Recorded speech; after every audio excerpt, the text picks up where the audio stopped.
नमस्कार दोस्तों, आज बात करेंगे एक ऐसे इंसान के बारे में जिसे समाज ने कभी छूने लायक नहीं समझा, पर आगे चलकर उसी ने उस समाज के लिए सबसे बड़ा कानून लिख दिया। जी हाँ, हम बात कर रहे हैं डॉक्टर B.R. अम्बेडकर की और उसके असाधारण यात्रा की। ये सवाल एक इंसान के कभी ना हारने वाले जज्बे की कहानी है। तो आइए समझते हैं कि ये सब कैसे मुमकिन हो पाया। तो कहानी शुरू होती है 14 अप्रैल 1891 से। ये वो दिन था जब भीमराव अम्बेडकर के एक ऐसी दुनिया में आंखें खोली जहां उनका जन्म ही उसके लिए एक बड़ा अभिशाप माना जाता था। उनका जन्म महार जाति में हुआ था, जिसे उस वक्त अछूत माना जाता था। यह ऐसा अपमान था कि उसकी हर सांस के साथ जुड़ा हुआ था और यही अपमान उसकी सबसे बड़ी ताकत बनी। सोचिए, उसके स्कूल में एक नियम था, नो प्यून नो वाटर, मतलब चपरासी छुट्टी पर है तो पानी नहीं मिलेगा, क्योंकि वो खुद नल को हाथ नहीं लगा सकते थे। ये सिर्फ पानी की प्यास नहीं थी, ये सम्मान और इंसानियत की भी प्यास थी। अम्बेडकर के लिए छुआछूत कोई मामूली अन्याय नहीं था, ये उसे गुलामी से भी बदतर मानते थे, एक ऐसी सड़ी गली व्यवस्था जिसे वो जड़ से उखाड़ फेंकना चाहते थे। तो इस अमानवीय कुव्यवस्था से लड़ने के लिए उनका हथियार बना ज्ञान और शिक्षा। उन्होंने अपनी लड़ाई व संघर्ष के लिए शिक्षा को अपना सबसे बड़ा हथियार बनाया। तमाम सामाजिक और आर्थिक मुश्किलों के बावजूद उन्होंने पढ़ाई में जो ऊंचाइयां छुई वो वाकई हैरान करने वाली थी। Columbia University, London School of Economics से डिग्रियां, ये उनकी जबरदस्त प्रतिभा और जिद का सबूत है।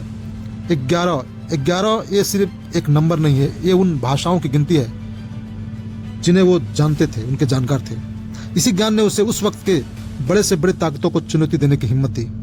दुनिया की बेहतरीन शिक्षा प्राप्त करने के बाद डॉक्टर अम्बेडकर भारत लौटे। उन्हें आते ही जाति व्यवस्था पर सीधा हमला बोल दिया।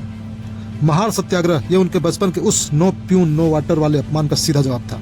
ये लड़ाई सिर्फ एक तालाब से पानी पीने के लिए थी ही नहीं, ये उनके सम्मान और वजूद को वापस पाने की लड़ाई थी।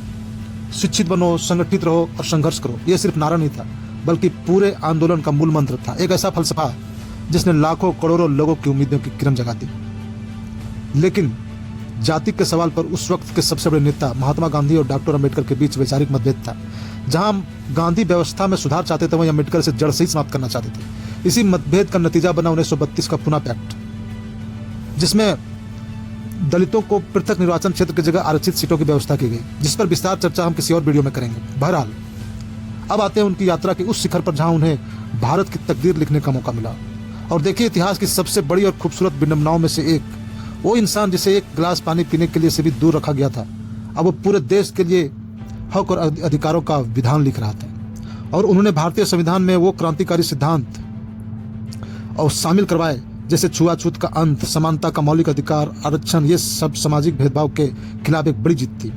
तो चलिए अब उनके जीवन के महत्वपूर्ण पड़ाव पर चलते हैं, जहां उन्होंने सामाजिक पहचान और समानता का गहरा संदेश दिया। अपने जिंदगी के आखिरी पड़ाव में उन्हें यह महसूस हुआ कि जिस जाति व्यवस्था से वो ताउम्र लड़े, वो हिंदू धर्म में बहुत गहराई तक समाई हुई है। इसलिए उन्होंने अपने लाखों समर्थकों के साथ बौद्ध धर्म अपना लिया। यह सिर्फ धर्म परिवर्तन नहीं था, बल्कि उस दमनकारी व्यवस्था को पूरी तरह नकारना था। उनके जीवन का सबसे बड़ा हिस्सा समानता और न्याय पर टिका था। आज हम सब के सामने एक बड़ा और गंभीर सवाल है कि जो समानता और न्याय का सपना डॉक्टर अम्बेडकर ने देखा था, क्या वो आज पूरी तरह सच हो पाया है? यही सवाल आज के भारत का सबसे बड़ा सच है और उसके व्यक्तित्व को खास और जिंदा रखने की वजह भी। तो दोस्तों, इस वीडियो में इतना ही। मिलते हैं नेक्स्ट वीडियो में। धन्यवाद।